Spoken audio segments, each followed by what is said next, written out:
Je le sais que vous voulez comprendre et mieux parler le français réel. Et franchement, pour ça, je crois qu'il n'y a pas mieux qu'écouter de la musique et surtout du rap français et francophone. Si vous n'aimez pas ce genre de musique, restez avec moi. Vous allez voir, vous allez apprendre plein de trucs.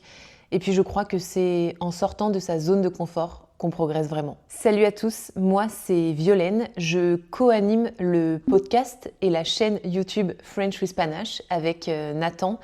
Notre mission, c'est d'aider les étudiants étrangers à mieux comprendre le vrai français et aussi à en apprendre plus sur la culture francophone dans sa diversité. Je vous le dis déjà, mais si vous voulez comprendre ce que je dis, n'hésitez pas à activer les sous-titres. Si vous voulez également la transcription PDF de cette vidéo, mais aussi plein de contenus bonus, exclusifs, utiles et concrets pour votre apprentissage, rejoignez-nous sur Patreon, le lien est dans la description. Cette vidéo, vous l'avez vu, elle sera consacrée à un homme que moi personnellement j'admire beaucoup, mais qui a aussi un succès fou en France, c'est le rappeur Orelsan. Je vais vous dire pourquoi j'ai choisi aujourd'hui de particulièrement vous parler de lui, comment ces morceaux peuvent vous aider.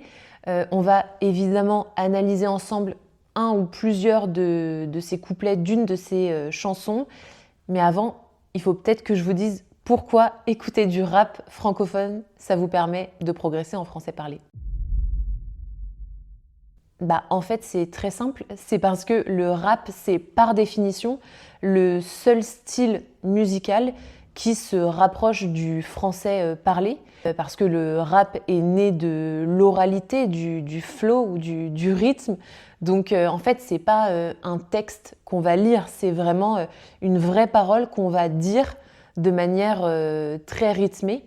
Donc en fait, dans le vocabulaire, dans la construction des phrases, dans la prononciation, dans la mélodie aussi, tout se rapproche du français de la vraie vie. Ce qui fait que le rap, déjà, c'est un outil hyper puissant pour pratiquer votre compréhension orale, mais aussi pour pratiquer le shadowing. Vous savez, le shadowing, c'est cet exercice qui consiste à écouter un extrait audio et ensuite à le répéter avec le moins de retard possible.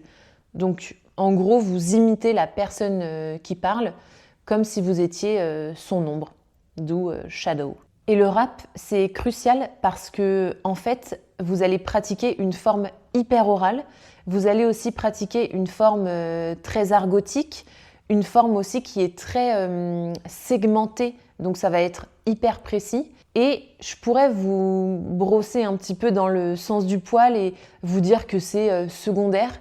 Mais honnêtement, je crois qu'à un moment ou à un autre de l'apprentissage, il faut s'y confronter un petit peu au rap pour voir le vrai français et la France, tout simplement. Par contre, petite parenthèse, je vous en supplie, si vous aimez le rap ou même si vous cherchez les paroles d'un morceau de rap, la signification des paroles, ne vous fiez pas à tout ce qui est généré par l'intelligence artificielle. J'ai déjà testé la majorité du temps, c'est faux, il y a beaucoup de contresens et il n'y a quasi aucune référence culturelle qui est captée. Donc préférez toujours les sites participatifs qui sont alimentés par des humains et en plus c'est gratuit. Je vais pas vous mentir, ça fait des mois que j'ai envie de faire cette vidéo. Si vous écoutez assidûment notre podcast French with Panache, disponible sur toutes les plateformes d'écoute, mais aussi sur notre chaîne secondaire. Vous le savez, je suis une grande passionnée de rap. On a d'ailleurs fait un épisode qui est consacré à cette passion qu'ont les Français pour le rap. Et aujourd'hui, honnêtement, je ne pouvais pas parler de quelqu'un d'autre qu'Orelsan. Pour vous la faire très rapide, Orelsan, c'est donc un rappeur qui vient de Caen, en Normandie, donc on est dans le nord-ouest de la France. Il a 43 ans et à l'heure où on se parle, il vient de sortir son dernier album qui est son 5e album solo. D'ailleurs, si vous ne savez pas trop par où commencer, qu'est-ce que vous devez écouter d'Orelsan, quels sons sont les plus à même de vous aider à progresser, pas de panique. Tous ceux qui sont sur Patreon, vous aurez aussi accès à une playlist préparé aux petits oignons, comme on dit. Honnêtement, j'ai passé la semaine à me replonger dans ces anciens sons pour vous faire quelque chose en fait de thématique, mais aussi et surtout d'adapté. Bon, moi perso, Orelsan, c'est un des premiers rappeurs que j'ai écouté à la fin des années 2000, début des années 2010.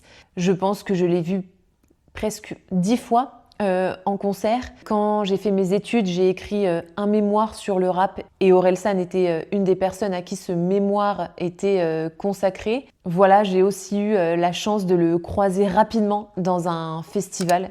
Enfin bref, je l'adore. Je l'adore, mais je suis pas toute seule dans mon délire. Aujourd'hui, en France, c'est un des rappeurs qui a le plus de succès. C'est aussi un des rappeurs qui est le plus respecté. On va dire que tout ce qu'il touche se transforme en or. Là, il y a quelques semaines, il a annoncé une tournée, donc des concerts. Et en 24 heures, je crois qu'il a vendu plus de 300 000 billets, ce qui est colossal, tout simplement. Et si vous vous demandez pourquoi il a autant de succès, pourquoi il marche autant, j'ai des petites réponses à vous donner parce que j'y ai pas mal réfléchi et je trouve que les réponses, ça en dit beaucoup sur la France et sur la culture française.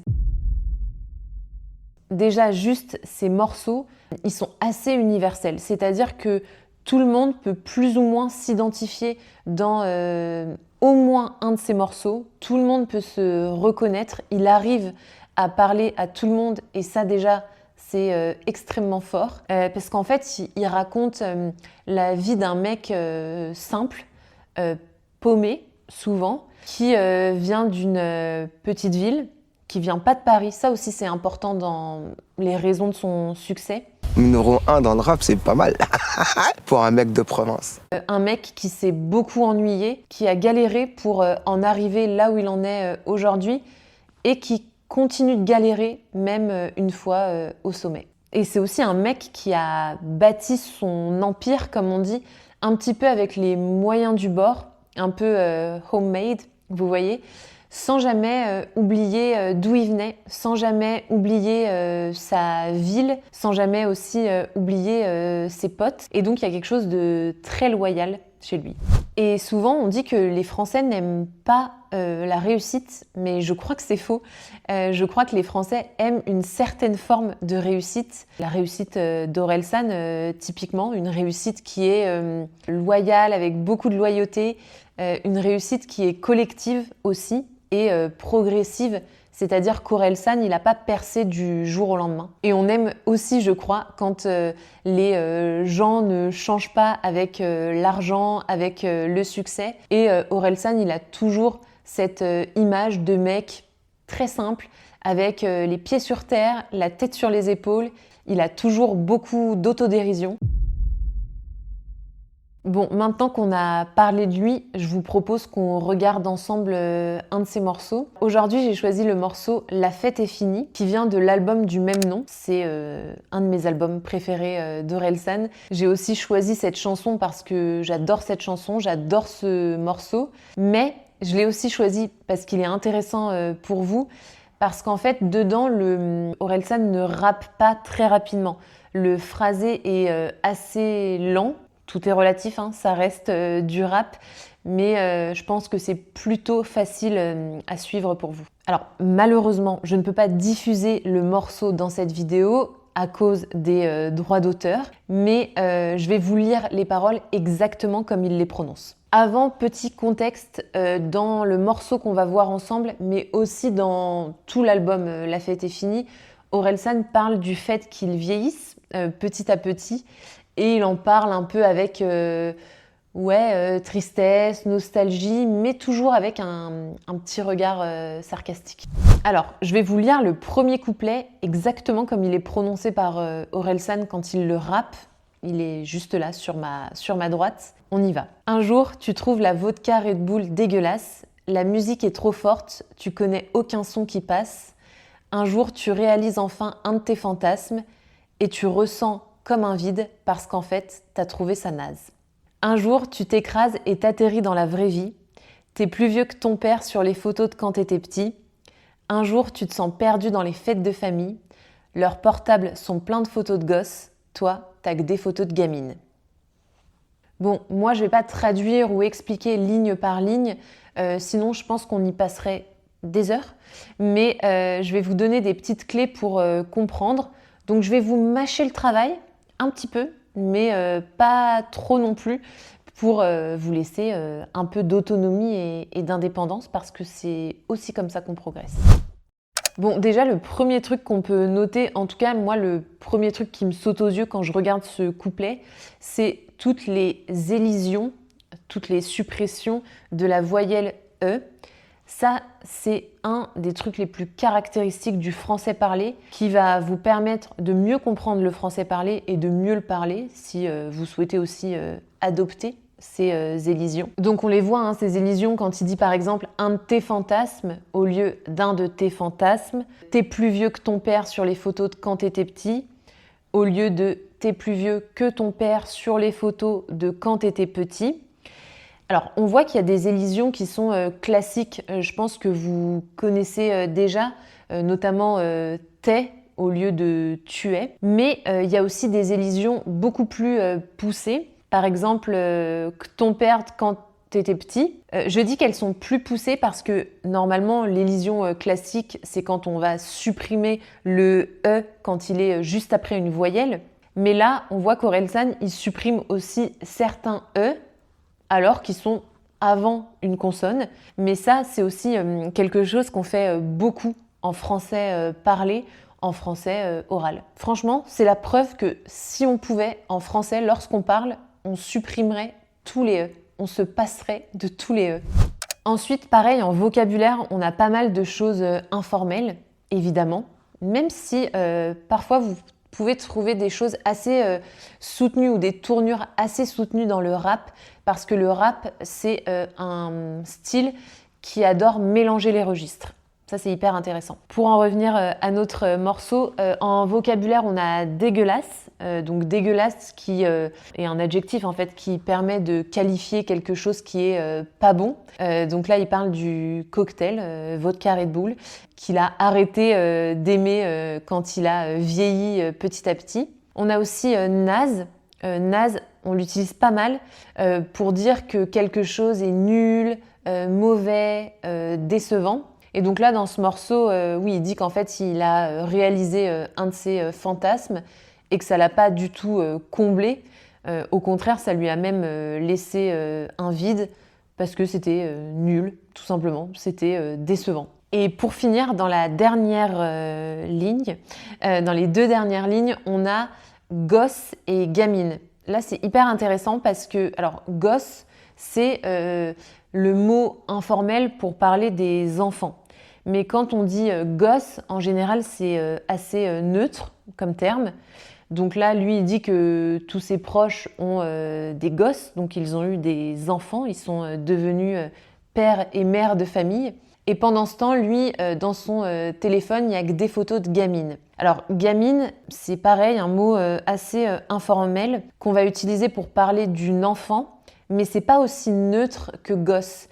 Gamine, on va plutôt l'utiliser pour parler d'une fille qui est plus jeune que nous, par exemple, qui est immature.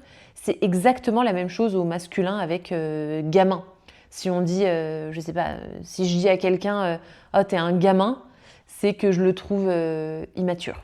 Et donc là, dans cette mesure, enfin dans cette fin de couplet, Orelsan, il veut montrer que voilà, lui, il n'a pas du tout évolué. Il continue juste de fréquenter, de sortir, d'avoir des relations avec des meufs immatures.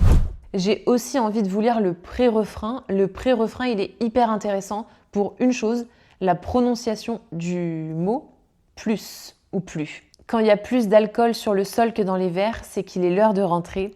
Quand il n'y a plus de musique et que tu es tout seul sur la piste, il faut que tu arrêtes de danser. Alors c'est hyper intéressant parce que vous voyez que je prononce quand il y a plus d'alcool et quand il n'y a plus de musique. Et là vous pouvez me dire mais pourquoi tu les prononces différemment alors que ça s'écrit exactement de la même manière? Bah en fait c'est très simple. Dans le premier je dis quand il y a plus d'alcool. Donc là on parle d'une quantité supérieure. Ok, plus d'alcool sur le sol que dans les verres. En revanche après quand il y a plus de musique, je le prononce plus parce que ici, normalement, ce serait quand il n'y a plus de musique. Mais évidemment, à l'oral, on va supprimer la négation. Et là, c'est comme dans la vie en général, c'est le contexte qui va nous permettre de savoir la différence. Parce qu'à l'oral, vous allez dire « il y a plus » ou « il y a plus de ». La négation ne va pas forcément vous aider à comprendre ou à mieux formuler. Bon, voilà, je crois que c'est tout pour aujourd'hui. Si vous êtes resté jusque-là, c'est que vous êtes vraiment passionné.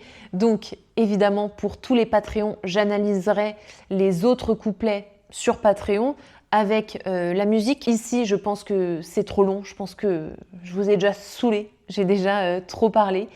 Donc, je vous dis à très vite sur Patreon ou à bientôt dans une prochaine vidéo. Ciao, ciao!